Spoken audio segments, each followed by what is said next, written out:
नमस्कार, आप देख रहे हैं दिनमान टाइम्स में आपके साथ रणधीरा। आखिरकार 4 करोड़ की आबादी वाला अफगानिस्तान बड़ी आसानी से तालिबान के कब्जे में आ गया। दुनिया को लगा था कि 31 अगस्त को जब अमेरिकी सेना अफगानिस्तान छोड़ेगी तो तालिबान सिर उठाने लायक नहीं रहेगा, लेकिन ये अंदाजा किसी को नहीं था कि अमेरिकी सेना के रहते हुए ही तालिबान 20 साल पहले जितना ताकतवर होकर उभरेगा। सत्ता अब तालिबान की है, लेकिन उसे सरकार चलाने का अनुभव नहीं है। कई एक तरह के बयान सामने आ रहे हैं। इस बीच रविवार को तालिबानी लड़ाकों के राजधानी काबुल में घुसने से पहले ही राष्ट्रपति अशरफ गनी परिवार समेत देश छोड़कर चले गए।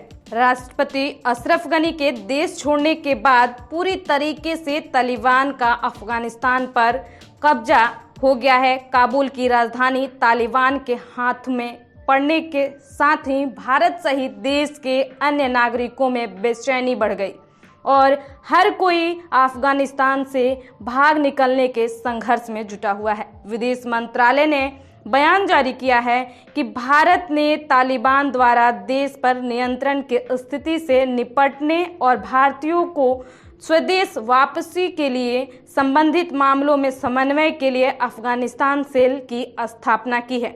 यानी कि भारत सरकार की ओर से कोशिश है कि जो भी भारतीय अफगानिस्तान में हैं वो सुरक्षित स्वदेश लौट आएं।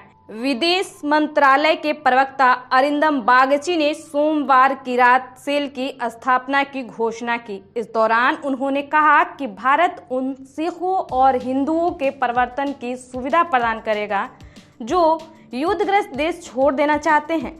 बागची ने ट्विटर पर कहा कि विदेश मंत्रालय ने अफगानिस्तान के प्रत्यावर्तन और अन्य अनुरोधों के समन्वय के लिए एक विशेष अफगानिस्तान सेल की स्थापना की है।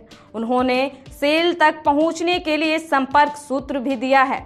कोई भी फंसा नागरिक इस नंबर पर कॉल कर सकता है, जो नंबर भारत सरकार की ओर से जारी किए गए हैं। इससे पहले ही विदेश मंत्रालय के प्रवक्ता ने कहा था कि भारत पहले से ही अफगान, सिख और हिंदू समुदायों के प्रतिनिधियों से लगातार संपर्क में है। साथ ही यह भी कहा गया था कि हिंदू और सिख अफगानिस्तान छोड़ना चाहते हैं, उन्हें भारत को परिवर्तन की सुविधा प्रदान किया जाएगा। अफगानिस्तान पर तालिबान के कब्जे के बाद भारत अपने नागरिकों को सुरक्षित भारत वापस लाने की कवायद में जुटा हुआ है। सूत्रों की माने तो जितने भारतीय काबुल एयरपोर्ट पर थे, सभी को लेकर भारतीय वायुसेना के C-17 ग्लोब मास्टर प्लेन ने उड़ान भरी है। राजनयिकों के अलावा कम से कम 30 अन्य भारतीय नागरिक भी एयरफोर्स के विमान से भारत लाए जा रहे हैं। सूत्रों ने यह भी बताया है कि जरूरत पड़ने पर अन्य विमान को भी काबुल भेजा जाएगा।